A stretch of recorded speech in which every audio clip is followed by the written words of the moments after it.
Ini salah satu produk kemasan UKM Indonesia. Desainnya makin lama makin bagus, produknya juga keren-keren, dan kemasan jadi dunia yang semakin menarik. Mau tahu seperti apa dunia kemasan Indonesia dan dunia kemasan secara umum? Yuk kita lihat slide-slide-nya berikut ini. Baik, kali ini kita akan lihat beberapa update di dunia kemasan belakangan ini.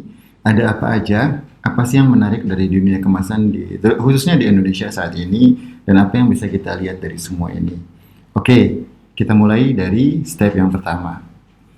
Apa sih kemasan itu? Jadi kemasan adalah bukan cuma bungkus, tapi dia adalah ilmu, dia juga seni, dia juga teknologi. Ilmu, seni, dan teknologi untuk membungkus dan melindungi produk. Untuk distribusi, untuk penyimpanan, untuk penjualan, juga untuk penggunaannya. Dia juga mencakup proses desain, evaluasi, dan produksi kemasannya. Jadi kalau kita lihat dari definisi ini, lingkup ilmu di kemasan ini cukup luas. Dia mencakup beberapa bidang ilmu juga yang bisa kita lihat pada slide berikut ini. Dia meliputi seni, dia meliputi teknologi, sains, dan dia juga meliputi permesinan. Permesinan tentu saja kita bicara tentang mesin-mesin pembuat kemasannya, mesin-mesin produk fillingnya, mesin cetaknya, dan lain-lain. Kalau kita bicara soal sains, dia juga akan bicara tentang bagaimana material kemasan misalkan bisa berinteraksi dengan produk tanpa menimbulkan kerawanan dari sisi keamanan pangan misalnya. Kemudian bahan apa yang bisa kita pakai untuk kemasan, itu semuanya dari sisi sains. Sementara dari sisi seni tentu saja bagaimana kemasan itu bisa menambah nilai jual produk, bisa membuat produk nyaman dan enak untuk dilihat. Semua itu terintegrasi dalam ilmu bidang kemasan. Nah, kita lihat lagi. Sebagai bagian dari industri, kemasan meliputi perlindungan, promosi, hukum, di mana misalkan ada plagiasi kemasan yang tidak boleh dilakukan. Kemudian ada juga logistik, bagaimana bahan-bahan kemasan masuk dalam sebuah sistem supply chain. Kemudian ada juga manufacturing. Kemudian ada juga material handling, bagaimana bahan-bahan kemasan dan juga bahan-bahan produk yang ada di dalamnya harus di-handle dengan baik supaya semuanya bisa sampai ke tangan konsumen dengan hasil yang masih tetap prima. Nah, kalau kita melihat dia sebagai sebuah industri, sebagai sebuah bisnis, maka ada dua sisi. Sisi yang pertama adalah sisi supplier kemasan, sementara sisi kedua adalah sisi pengguna dari kemasan. Nah, di industri ini kalau dari sisi supplier kita bisa lihat ada orang-orang yang berbisnis sebagai supplier dari raw material kemasan, pemasok bahan baku, pemasok material kertas, pemasok material plastik, dan lain-lain.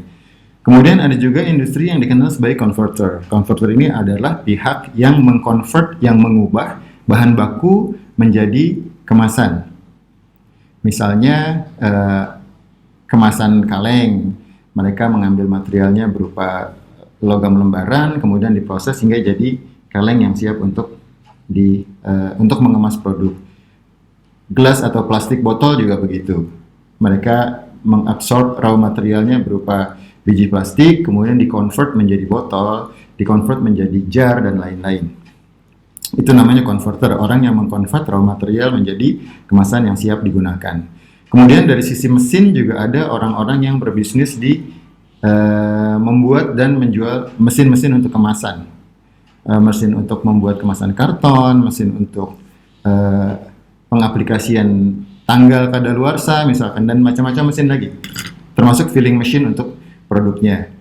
Kemudian ada juga yang berbisnis di bidang jasanya, misalkan jasa fotografi untuk dimasukkan dalam desain kemasan, kemudian jasa graphic designer sendiri, legal, aspek hukum, pendampingan, pendaftaran haki, dan lain-lain. Itu semuanya ada di services. Itu adalah industri kemasan yang ada di sisi supplier. Sementara yang ada di sisi user, kita bisa lihat ada konsumen langsung. Ini adalah orang-orang yang membeli produk untuk dikonsumsi sendiri. Produknya bisa makanan, bisa obat, bisa mainan, dan lain-lain. Kemudian ada juga users yang berupa industrial. Misalnya industri otomotif, industri permesinan, makanan dalam jumlah yang besar yang nanti akan diproses kembali. Ini semua adalah pengguna kemasan dari sisi industrial. Kemudian ada juga institusional. Institusional ini adalah mereka yang menggunakan kemasan, produk dalam kemasan untuk di institusinya sendiri. Misalnya, saya punya perusahaan, kemudian saya sebagai sebuah institusi perusahaan itu membutuhkan produk-produk yang ada dalam kemasan. Itu artinya saya menggunakan untuk institusional. Nah, kita lihat lagi yang berikutnya. Kalau berdasarkan kebutuhan artistiknya, kemasan bisa kita bagi dalam beberapa cluster ini. Yang pertama, saya mulai dari kanan saja, Yang pertama adalah military pack. Ini adalah kemasan yang pembuatannya, penggunaannya diatur dan diawasi ketat oleh pemerintah dan militer. Karena dia terkait dengan standar keamanan tertentu, terkait dengan standar kerahasiaan tertentu. Bisa jadi dekorasi yang ada di kemasannya hanya berupa kode-kode saja yang cuma dimengerti oleh orang-orang dari pihak militer atau pemerintah sendiri. Masyarakat umum tidak bisa mengetahui artinya. Kemudian ada juga industrial pack. Industrial pack ini dekorasinya lebih sebagai informasi saja. Kemasannya bisa berupa kemasan peti kayu atau multi-wall corrugated, drum-drum yang besar. Dia bisa berisi alat-alat berat, mesin-mesin untuk industri dan lain-lain. Semua itu harus dikemas juga. Tapi kita tidak bicara dekorasi yang indah, kita tidak bicara desain grafis yang menarik, tapi lebih ke informatif. Karena toh dia juga tidak di-display di toko dan lain-lain. Institutional pack ini adalah produk-produk yang dibeli oleh institusi, biasanya dalam jumlah yang besar, dengan ukuran kemasan yang besar-besar juga, bisa berupa alat kantor, makanan minum dalam kemasan besar, dan lain-lain. Dekorasinya mulai dibutuhkan, tapi tidak sangat menyolok, tidak sangat artistik seperti di consumer pack. Karena dia juga seringkali berupa bisnis B2B yang orang pesan lalu diantar langsung ke institusi yang memesannya. Nah, yang paling kiri ini adalah field yang paling banyak digeluti oleh para desainer kemasan. Kita bilangnya consumer pack. Kemasannya ukurannya kecil, barangnya biasanya diproduksi massal, dan dia membutuhkan desain yang sangat dekoratif. Jadi berdasarkan kebutuhan artistiknya, consumer pack ini adalah kategori kemasan yang paling membutuhkan desain yang artistik, yang dekoratif. Paling mudah contohnya adalah barang-barang kebutuhan sehari-hari atau yang kita kenal sebagai barang-barang consumer goods. Sabun mandi, makanan untuk keluarga, pasta gigi, dan lain-lain. Baik, kita lanjutkan. Kita coba memahami kemasan satu persatu. Ada beberapa hal yang perlu kita lihat. Yang pertama, dia adalah sebagai tempat, dia adalah sebagai pembeda, dia sebagai sarana informasi, sebagai pelindung produk, memudahkan penggunaan, menarik perhatian, dan lain-lain. Ini adalah berbagai fungsi kemasan yang dikenal orang. Nah, untuk fungsi ini kita akan bicara khusus di materi yang lain. Jadi, di sini kita cuma highlight sekilas saja. Kita akan pindah ke slide berikutnya.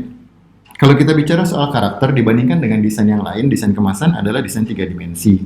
Artinya apa? Artinya kalau kita bandingkan dengan poster cuma punya satu muka dan flat saja areanya ya. Sementara kalau di kemasan kita punya sisi muka, sisi samping, sisi belakang, sisi atas, sisi bawah. Ada banyak sisinya. Nah, kita harus pandai-pandai untuk mengelola semua sisi ini. Itu yang kita bilang ada elemen priority. Elemen apa yang harus ada di depan, elemen apa yang boleh di samping dan boleh di belakang. Kemudian kita juga tidak cuma memikirkan isinya, tapi juga kita memikirkan konstruksinya. Lipatannya harus bagaimana, bentuknya akan jadi bagaimana. Ini adalah perbedaan antara desain kemasan dengan desain grafis yang lain. Kemudian karakter yang lain adalah space limitation.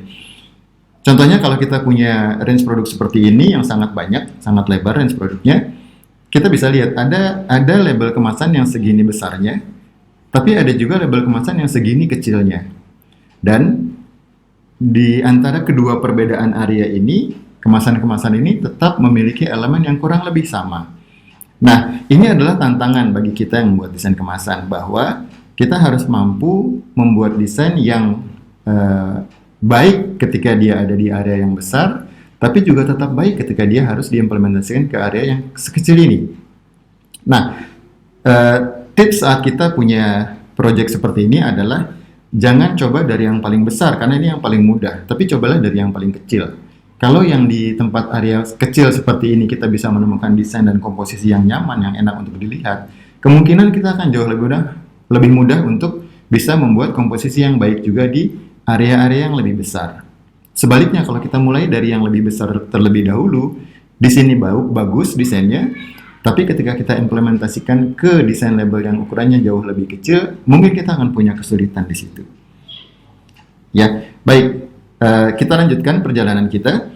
Desain kemasan atau produksi kemasan juga adalah salah satu produk grafika yang menggunakan berbagai macam teknik cetak. Kalau kita bicara poster misalkan, dia pasti menggunakan offset printing atau digital printing. Tapi kalau kita bicara kemasan, tidak. Kita akan gunakan screen printing, misalnya untuk cetak langsung di botol. Kita akan gunakan rotografur, misalnya untuk flexible packaging. Kita akan gunakan offset printing untuk kemasan karton lipat, misalkan. Atau kita akan gunakan flexografi untuk kemasan label. Mungkin kita juga akan gunakan digital printing untuk beberapa kemasan yang tidak dicetak dalam jumlah yang besar. Jadi, kita bisa bilang dunia kemasan ini adalah dunia yang menggunakan teknologi cetak paling lengkap dibanding dengan benda-benda cetak yang lainnya selain kemasan. Itu adalah karakter yang lain dari kemasan. Nah, kita akan coba lihat beberapa gejala, beberapa tren, beberapa karakter yang ada di dunia kemasan saat ini. Kita lihat yang pertama. Sekarang berkembang pola belanja swalayan, kemudian juga berkembang pola belanja online. Apa dampak dari perkembangan ini pada dunia kemasan? Dampaknya adalah kalau kita datang ke toko, tidak ada lagi orang-orang yang menawarkan kemasan apa, produk apa yang akan kita beli. Jadi kita cuma akan datang ke toko, lihat di rak, pilih sendiri, ambil sendiri, lalu bayar. Kira-kira seperti ini areanya. Kita akan datang, kita lihat, kita pilih, kita suka kita ambil, lalu kita bayar. Tidak ada lagi orang yang menyarankan, pakai yang ini saja, pakai yang ini saja. Tidak seperti waktu zaman kita berbelanja di warung tetangga kita misalnya. Ya. Kemudian kalau kita pindah ke teknologi belanja online, apa yang terjadi? Saya punya salah satu tampilan dari satu situs belanja online, kira-kira tampilannya seperti ini. Jadi bisa kita lihat, yang dipajang pun tetap desain kemasannya, tetap bentuk kemasannya. Dan ini akan membuat orang mudah mengenali kalau kemasannya dibuat dengan apik, dengan baik. Jadi bahkan di era belanja swalayan dan di era belanja digital, di era belanja online, peran kemasan tetap penting untuk memudahkan konsumen mengenali produknya. Kemudian belakangan ini juga konsumen makin meningkat kesadarannya. Dulu orang-orang beli produk ya beli saja, tapi mungkin sekarang banyak orang yang seperti ini. Dia mulai melihat apa sih isi kemasannya, produknya karakternya seperti apa, kadar gulanya berapa, misalkan begitu ya. Ada beberapa ibu-ibu yang kalau beli susu untuk anak-anaknya, susu UHT, dia akan lihat kadar gulanya tinggi nggak, kadar karbohidratnya tinggi nggak. Kalau mereka punya concern tentang itu, mereka akan sangat selektif dalam memilih produk untuk konsumsi keluarganya. Nah, tugas kita orang yang ada di bidang kemasan adalah kita harus pandai-pandai melihat dan menganalisa informasi apa yang dibutuhkan oleh konsumen kita saat memilih produk dalam kemasan. Informasi itu yang harus kita munculkan dalam kemasannya agar bisa memenuhi kebutuhan konsumen kita. Kemudian, untuk beberapa kategori media cetak, kita sudah dengar bahwa ada buku sekarang menjadi e-book, ada majalah sekarang menjadi e-magazine. Ada pertanyaan di luar sana, akankah suatu saat nanti kemasan menjadi e-packaging? Nah, buat saya tidak. Kenapa? Karena kemasan itu kan tidak hanya punya fungsi informatif saja, tidak seperti buku atau majalah, tapi kemasan juga fungsi-fungsi yang lain yang tidak bisa didigitalisasi, tidak bisa dibikin e-packaging. Bayangkan e-packaging itu adalah kalau kita ke toko lalu beli sabun, sabunnya tidak dibungkus, kemudian kita ambil sampai di kasir, kita akan ditawarin bungkusnya mau JPEG atau PDF gitu, mau download sendiri atau mau di email. Itu hal yang tidak mungkin ketika kita masih mengkonsumsi produk secara fisik. Kecuali kalau nanti semua produk yang kita konsumsi juga berupa e-produk. Mungkin saat itu packaging bisa. Tapi apakah kita bisa minum teh digital? Apakah kita bisa mandi dengan sabun digital? Saya belum terbayang sampai sekarang. Kita lanjutkan ya. Nah, makin kesini makin banyak produsen yang memproduksi produknya dengan unit yang lebih sedikit, tapi dengan varian yang makin banyak. Kenapa? Karena ternyata di konsumen kita ada kecenderungan bahwa mereka makin ingin punya produk yang berbeda-beda. yang lebih spesifik, yang lebih customized untuk kebutuhan mereka. Jadi kalau dulu kita bisa bikin sampo dengan satu varian saja terus cetak jutaan, tapi sekarang sepertinya tidak. Kita butuh mungkin 5 atau 10 varian sampo dicetak dengan jumlah-jumlah yang lebih sedikit. Ini adalah salah satu yang berkembang di konsumen kita saat ini. Satu hal lagi yang harus diingat bagi kita orang-orang yang ada di dunia kemasan maupun desain kemasan, bahwa di rak toko kemasan kita tidak sendiri. Di rak toko kemasan kita tidak sendiri, tapi di sampingnya ada produk-produk lain. Jadi desain kemasan kita atau kemasan yang menurut kita baik saat kita lihat di komputer kita atau kita lihat mock-up-nya sendirian di meja kerja kita, ternyata belum tentu baik ketika dia ada di rak toko, karena dia akan bersanding dengan kemasan-kemasan dari produk yang ada di sebelah kanan, kiri, atas, dan bawahnya. Kita lihat contohnya. Dulu, hampir semua produk pembersih lantai tampangnya seperti ini. Semua punya varian apel hijau, dominan warnanya adalah hijau, gambar apelnya hijau, ada gambar lantai, dan yang membedakan hanya merek-mereknya saja. Ini akan sangat sulit dibedakan ketika konsumen melihatnya sebagai satu tampilan di rak penjualan. Kemudian Superpel berinisiatif untuk mengubah kemasannya dari yang dominan hijau menjadi yang dominan putih seperti ini. Kita coba lihat impact-nya setelah disandingkan dengan kemasan kompetitornya. Dia tampak sangat mudah untuk dibedakan. Apalagi saat kita lihat di rak penjualan seperti ini. Bahkan dari jauh pun orang akan melihat ada spot putih yang berbeda dari sesuatu yang ada di kanan kirinya, dan itu akan menarik perhatian. Apa yang ada di situ? Ini adalah satu kemenangan yang dicapai lewat desain kemasan. Orang lebih dulu melihat produk ini dibanding produk yang lain. Jadi ini salah satu yang harus kita pertimbangkan. Desain kita mungkin bagus di meja, tapi apakah juga bagus saat ada di toko? Sementara ini adalah cerita yang berbeda. Ini adalah bagaimana dunia marketing memanfaatkan kemasan sebagai media untuk berkompetisi. Seperti kita tahu, dulu Indomie adalah merupakan produk mie instan yang sangat dominan di Indonesia. Hampir tidak ada lawan sampai kemudian mie sedap muncul dengan desain kemasan seperti ini, dengan harga yang lebih murah, dengan rasa yang menurut sebagian konsumen ternyata enak juga. Dia berhasil mengganggu kekuasaan dari Indomie.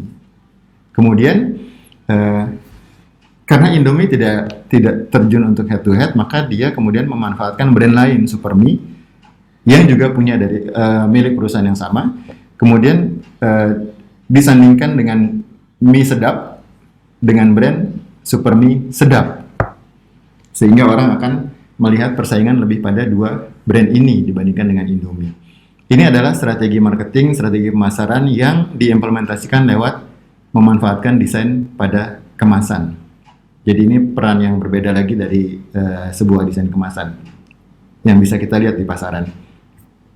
Baik, cerita kita tentang dunia kemasan sekarang sudah selesai. Nah, saya punya tantangan buat teman-teman yang melihat ini.